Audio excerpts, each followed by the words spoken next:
Greetings and welcome to I Am Sure Sports. This is Omar Stennett and we're back at it again. We're not gone away. We're there same way.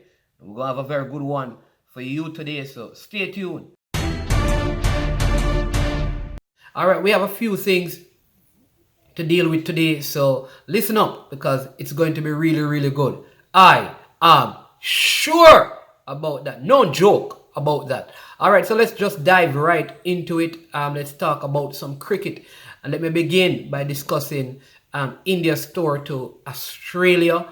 They are presently playing the test matches now. The test series is tied 1-1. Australia won the first game. India won the second game. All right, and this third game is interestingly poised, right? Australia made 338 all out.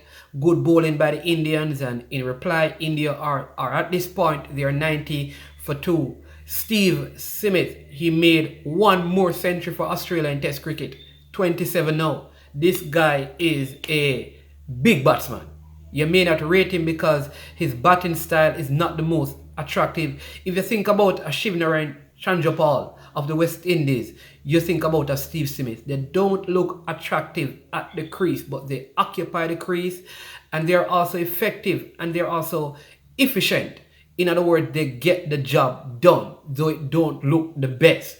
And you have to give them credit for that. In fact, if he continues this way, I believe that he will be rated as one of the best Test batsmen of all time. He's right up there. His average is 61 people. Come on. I am sure that we don't have 20 West Indians of all times, batsmen who average that much. Check it out, having played so many games. Give him props. Give the guy some props. But really, personally, I prefer Kane Williamson. Kane Williamson of New Zealand has a 60 point something average. So he's not far from Steve Smith. He has almost as much centuries as Steve Smith. He is presently doing this as a captain of New Zealand, and New Zealand is the #1 test ranked team right now. And so Kane Williamson is more attractive in terms of his batting style, just as effective and efficient. So I rate him. I am sure that he is a better batsman than Steve Smith, though there is a difference in the average. That's me. I am sure. I am sure that if he continues, he will probably be one of the best test batsmen of all time. This guy keeps making double centuries. You have to give props to him. All right, West Indian or not, we have to give credit where credit is due. And these guys are due credit for their consistent performance. I wonder if we can find a West Indian right now who would give us some double centuries. Boy, I can't tell when last I've seen anything like this. Mr. Bravo, again, I want to advise you, do like Ramdin, man. Write a piece of paper, keep it in your pocket, go and play some cricket and make some runs, and then you take out your paper like Ramdin did in England in 2012 and say, talk now, Naveem. That's what I want you to do, Mr. Bravo. I believe that that would be better for you. I am sure. Moving right along. Yes, well, the NFL, the wild card games are on this weekend. And we have one game I want to speak about is the Tennessee Titans versus the Baltimore Ravens. Lamar Jackson, he has not been having the best of season. And the Baltimore Ravens, many thought they would not have made the playoff, but they are here now. And really, I'm predicting that they will win this game. They will defeat Tennessee. Tennessee is a very, very good team, very good defensively. But I'm going to go with the Baltimore Ravens just because Lamar Jackson and his team, they are just coming into their own. I would say they are peaking, heading into the playoff or in the playoff. And I think that is a very good thing. And so I'm looking forward to them winning this game and moving on. It is going to be a very interesting playoff because, Tom Brady is in there with the Tampa Bay Buccaneers. And when Brady is in the playoffs, you just don't know. You just don't know. This guy just keeps getting to the Super Bowl. And when he gets there, he rarely loses. And so look out for them. But Mahomes is of the Kansas City Chiefs is so good that it's hard to beat him. But my dark horses are the Seattle Seahawks and the Rams. Look out for those two teams. And so look out for the NFL playoffs wildcard games this weekend. And also you have the college football final game, which is between Alabama and Ohio State University. These two teams seem to always be, I don't believe it, always be in the final. Somehow, some way, they always are right in the mix there. My head says OSU, but my heart says Alabama. So I'm following my heart. I am sure that Alabama is going to win. All right. If you're not from Alabama and you're from Ohio, I really love you too, but it's just my heart. Me, I follow. You understand me?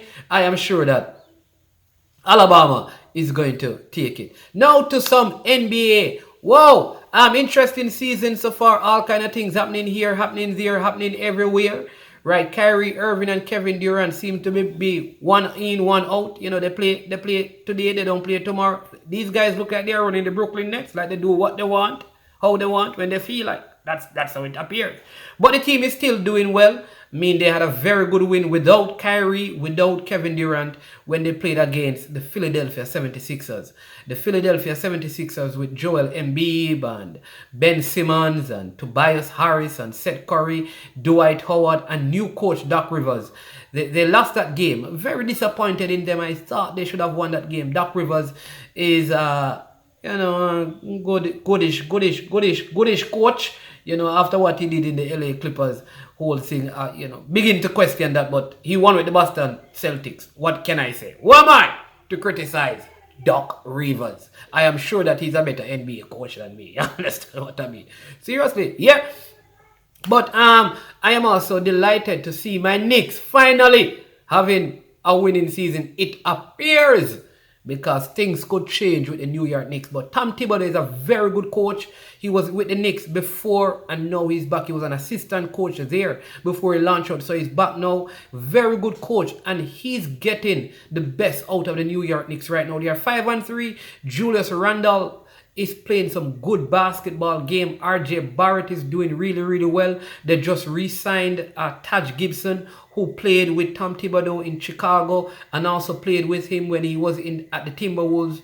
And so I'm looking forward to the Knicks possibly making the playoff as they continue to build their team through the draft instead of all of these crazy trades that they normally make and get some players that are not good enough but spend a lot of money on them. I like this module and I'm looking forward to what they will, do coming to the end of the season, heading into the playoff.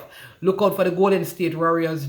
Draymond Green has come back in and Steph Curry is beginning to play some basketball. Pablo Porzingis has come back with the Dallas Maverick, and so he and Danich is really doing some stuff there, so look out for them as well. Very, very, interesting season. LeBron James is there, and so I am sure the dream NBA final is Brooklyn Nets versus LA Lakers. That's what everyone wants to see, because the Miami Heat are nowhere to be found right now. They're just not playing well, and Toronto Raptors, they are on a decline. Maybe they need to start playing in Toronto instead of Tampa Bay, because they are no longer playing in Toronto because of COVID problems in Canada. So they are playing all of their games in Tampa, and so maybe that is affecting how the team plays and operates. I don't know, but they just seem like they're not a good team. I don't know. And so what has really changed? I mean, they made a few trades and maybe that is affecting their team. And with that being said, let me just touch on the next aspect of NBA, which is tanking. It's not just happening in NBA, teams in the NFL do it, and they're able to tank because there is no relegation and promotion in the NFL and the NBA, because it's an expansion league, meaning you can buy a franchise when the commissioners of those two bodies give you right and enter their league, and you don't get promoted and you don't get demoted. So there's no incentive for being the last place team, except that if you do that, you get the best player who is coming out of the college system in your team, possibly for the next season. So what many teams will do is when they get, say, to the point where they can determine whether or not they will make the playoffs, if they realize they can't make the playoffs, what they do, they begin to trade. They begin to look to see who is coming out of college. And if it is a really big player like a LeBron James, they will say, all right, here's what we need to do. We need to trade some of these players, create some cap space. We need to rest some players and then test some other players to see who we can use if we should get LeBron James, because LeBron James look like he's going to change the face of our franchise. So now, people, the coaches don't coach the team to lose, because that don't make any sense. And the players don't go out there to lose. They don't. It's not like they get a 3-point and say, I am not going to shoot it because we need to lose this game. No. All teams go out there to win. It's just that the players who are playing don't give them the best opportunity now, because they are really the B team that is really playing, because they want to look at some, they have traded some, and they are resting some. And that allows them to get the top prospect coming out of college. So this idea that people have that they are playing to lose, and they are not playing to... Nobody plays and goes out there to play to lose. No coach can coach. You cannot coach people how to lose. You can't. It's like telling a person, let me coach you how to miss a penalty. No, it is illogical. So tanking is really management making a determination on some things in the future to rebuild by looking at the prospect coming out of college, and so they trade, rest, and test players. That's what tanking is. Alright, thank you, I am sure. Alright, finally, let's talk about local sport, because it doesn't look likely that sports is going to restart in Jamaica anytime soon, except for horse racing that is going on. Kudos to the horse racing people. Whatever protocol you propose to the government, you need to give that proposal to all of the other sporting bodies so they can give that same proposal to the government. Because whatever proposal you use, it has worked, because you guys have been having horse racing. Nothing is wrong with that. Kudos to that. Please, just send me a copy of that protocol so I can send it to the other sporting bodies, so that other sports... Or could it be, I am not sure about this, could it be that certain people own horses at Caymanas Park, and that is their local money in them pocket? You know what I mean? So I am sure that probably that could be a factor in why horse racing is going on. And some of them people that don't own a Premier League team and then don't own track athletes, I don't know, you tell me. You understand me? No, no. But let's come back to it and be real. I believe that the government is doing a wise thing. You cannot just open up the society, because we don't have the resources to really manage if there was a serious outbreak. All right? So we have to manage the people well, because we're managing our resources well. But I still believe there are opportunities and windows for certain sports to take place. And I would propose to you that football can take place. It can take place in a confined, controlled, restrictive, and protective environment. That means that the teams are only allowed to bring certain amount of players to a game, and they are only allowed to have certain amount of players in training. The players must be tested, whether it is paid for by the clubs, but they must be tested at least once a month, and those tests must be available on a database for a representative from the ministry to see. All right, no spectators are allowed, but the games must be telecast or televised. When this happens, what happens is that now you have people having the incentive of staying home and watching some local football. So the government will be solving the problem of people, the problem of people, you know, wanting to go out. They would stay home and watch some sport. That's one thing, one way to look at it. The government could also use this as an opportunity to employ what I call COVID observers. Get around 1,000 young people, increase decrease the unemployment number, increase the employment number, and have them go around to check and see that the protocols are being observed in the different areas. That's one way you can employ people, even in the communities, right? But I believe that football can work. Footballers normally do medical and full medical, and so players that have underlying medical issues, the clubs must know that they will not be allowed to participate until this whole COVID thing is passed. But I think it is doing a disservice to the sporting industry, though I understand the need to protect the country And we must strike a balance where we allow some sports, but we still maintain control, right? People do that. You have cage football where people let them play in a cage. That is a controlled environment. We can do some things to make it work because sport is such an important a part of the social well-being of this nation. I am sure of that. I am sure. I am sure that there are many sporting persons who are suffering, and some are even looking at some other illegitimate means of earning income. Right? And so we need to look at the social impact of sports and see how we can find a way to make it work, because not having it is doing it an injustice. Of that, I am sure. Let me just remind you of a couple of things. One, follow us, share, like and share. Hit that like button, hit that like button, hit that like button. Also subscribe to the channel, right? Subscribe, smash that subscribe button. Hit that notification bell so you can know when we're on. We have some very interesting stuff lined up for our live broadcast, so stay tuned for that. You'll hear the announcements coming shortly. All right, make a comment and let us know what your thoughts are also. Now we're going to discuss some NFL and some La Liga and some BPL as usual. And so let's get right into some NFL discussions. The playoffs continue this weekend. If it were football, would say it is in the quarterfinal stages. And I'm going to give you my picks from the games that are coming up. You have the Green Bay Packers. They're playing against the Rams. And I'm picking the Rams over the Packers. Though the Packers have Aaron Rodgers, I'm going for the Rams because I believe the Rams have a superior defense. And I think this superior defense is going to bring them through. I also believe that they are possibly going to be Super Bowl contenders.